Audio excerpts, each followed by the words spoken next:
வணக்கம் நண்பர்களே, நான் உங்க பிரேம் பேசுறேன். இன்னைக்கு மிக முக்கியமான ஒரு வீடியோ பார்க்க போறோம்.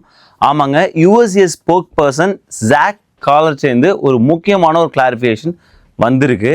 எப்படின்னா, நம்ம பாலிசி மெமோ படிக்கும் போதே நிறைய ஒரு குழப்பம் இருந்தது. ஸோ நிறைய கிளாரிஃபிகேஷன் தேவைப்பட்டது. ஸோ இப்போ ஒரு கிளாரிஃபிகேஷன் கொடுத்துருக்காங்க. எல்லாத்துக்குமான விடை கிடைச்சிதானா? இல்லை, இது இன்னும் நிறைய கிளாரிஃபிகேஷன் தேவைப்படுது. பட் அட்லீஸ்ட் மக்களோட கேள்விகளுக்கு செவி சாச்சிருக்காங்க அப்படிங்கிற வரைக்கும் ஒரு சந்தோஷம். என்ன கிளாரிஃபிகேஷன் வந்திருக்கு, அதில் என்னென்ன சொல்லியிருக்காங்க, ஸோ இதனால இந்தியர்களுக்கு இங்கே கிரீன் கார்டு ரிலீஃப் கிடைக்குமா?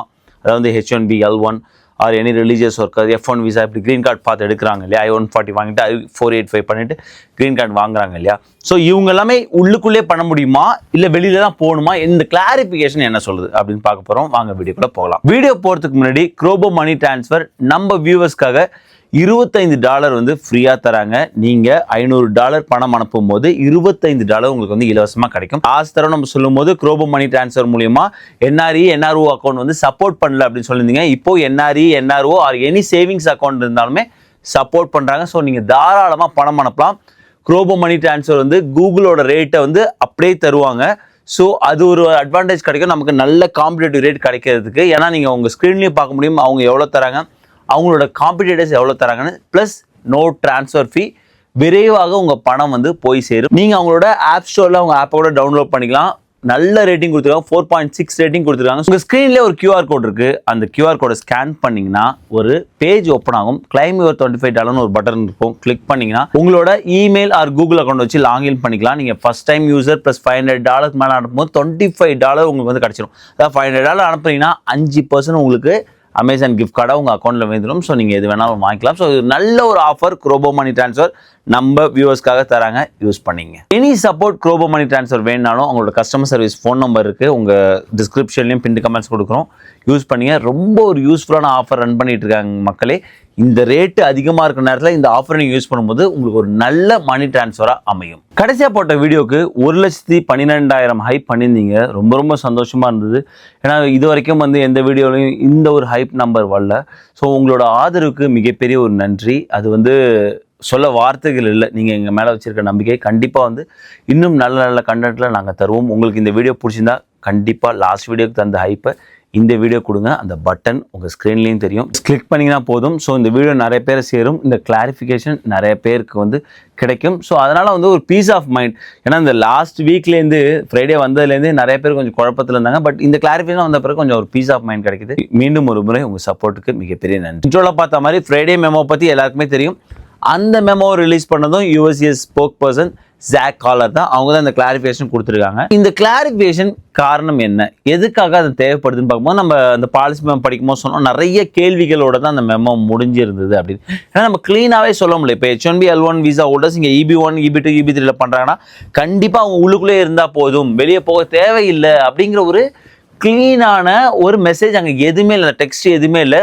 எந்த விசா பற்றியும் பேசல, எந்த கேட்டகரியும் பற்றியும் பேசல, எதை பற்றியுமே வந்து வெளிப்படையாக பேசாமல் வந்து நிறைய விஷயங்கள் வந்து எப்படி இருந்துச்சுன்னா வந்து ஏற்கனவே இருந்ததை ரீஹைட்ரேட் பண்ணி ஆஃபீஸர்ஸ் சொல்கிறதா தான் இருந்தது. அது மிக முக்கியமான, அதாவது அந்த மெமோவோட மிக முக்கியமான கூறு என்னவாக இருந்ததுன்னா, ஆஃபீஸர்ஸ்கிட்ட தயவு செஞ்சு ஆட்டோமேட்டிக்காக நீங்கள் வந்து எல்லாத்தையும் வந்து அப்ரூவ் பண்ணிடாதீங்க.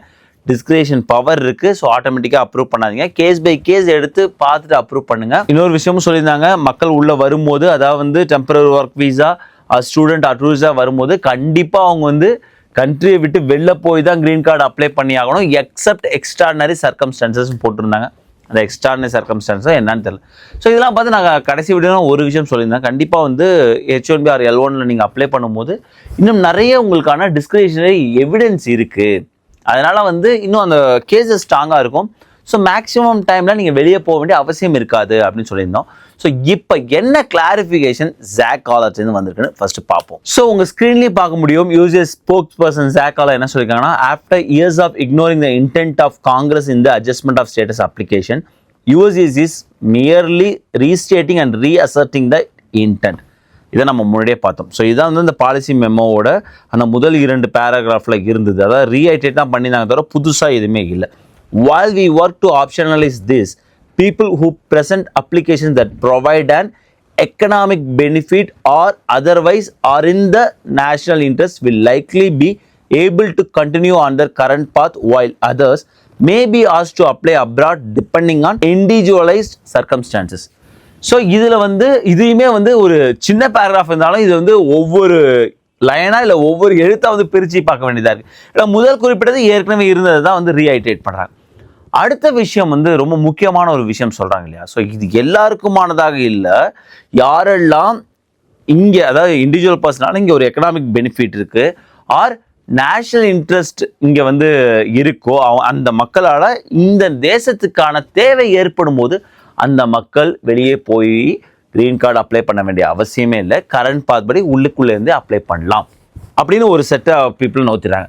அதர்ஸ்ன்னு எடுத்துக்கிட்டு அதுலேயுமே என்ன சொல்கிறாங்கன்னா, அதுலேயுமே எல்லாரும் வெளில போக வேண்டிய அவசியம் இல்லை, ஈச் இண்டிவிஜுவலை பொறுத்தது அப்படின்னு வந்து சொல்லியிருக்காங்க. ஃபர்ஸ்ட் வந்து economic benefit R national interest அப்படின்னு எடுத்துக்கிறாங்க இல்லையா. ஸோ நேஷனல் இன்ட்ரெஸ்ட் நமக்கு வந்து ஈஸியாக புரியும்.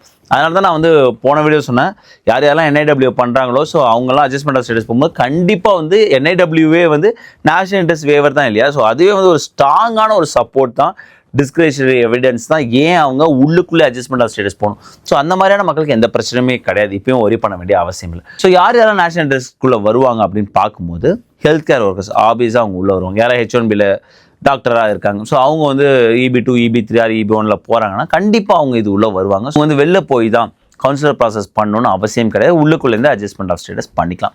ஆர் யாராவது செமிகண்டக்டர் இண்டஸ்ட்ரியில் ஒர்க் பண்ணுறாங்க, ஏன்னா இப்போ ரொம்ப முக்கியமாக AI டுவர்ட்ஸ் இருக்காங்க இல்லையா.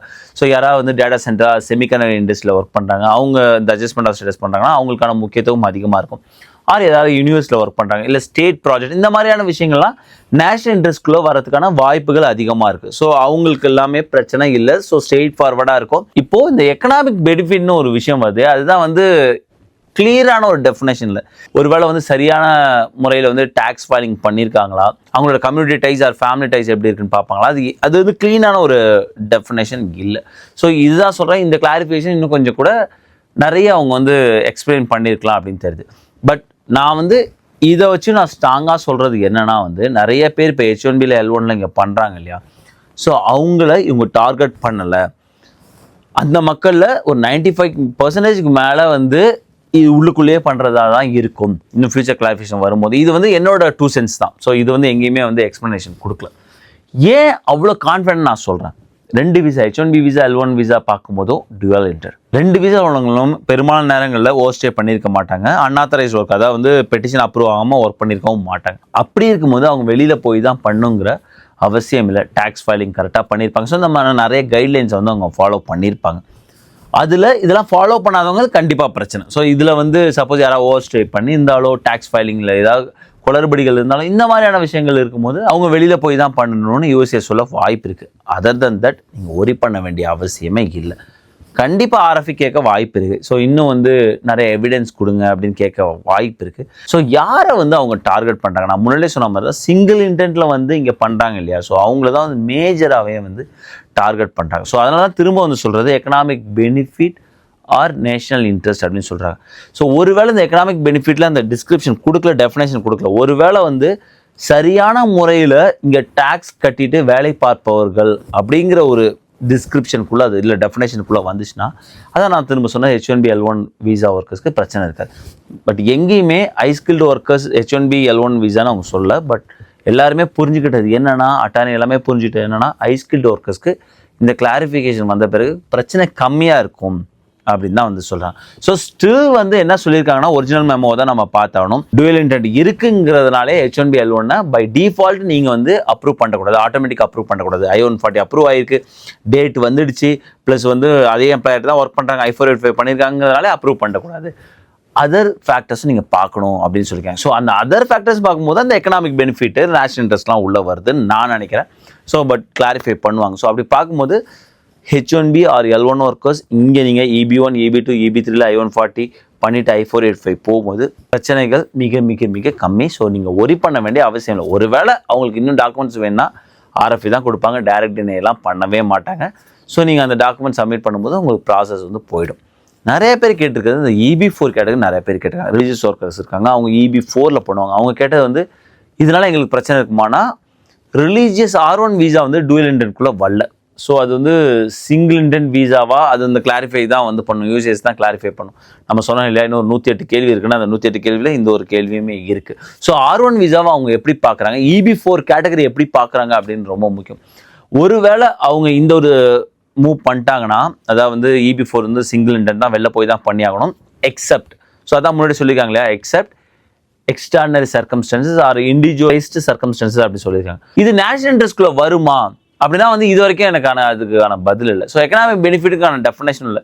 ஸோ அதெல்லாம் தெரிஞ்ச பிறகு தான் வந்து EB4 கேட்டகரி R1 வீசாவில் பண்ணும்போது சேஃபா அப்படின்னு வந்து நமக்காக சொல்ல முடியும்.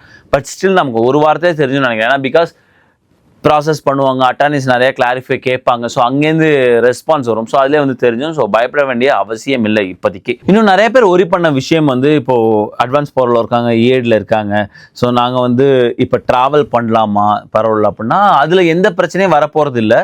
பட் நீங்கள் கண்டிப்பாக அட்டார்னி அண்ட் உங்கள் எம்ப்ளாயர்கிட்ட கன்சல்ட் பண்ணிவிட்டு நீங்கள் ட்ராவல் பண்ணலாமா வேணாமா அப்படின்னு முடிவு பண்ணுங்கள்.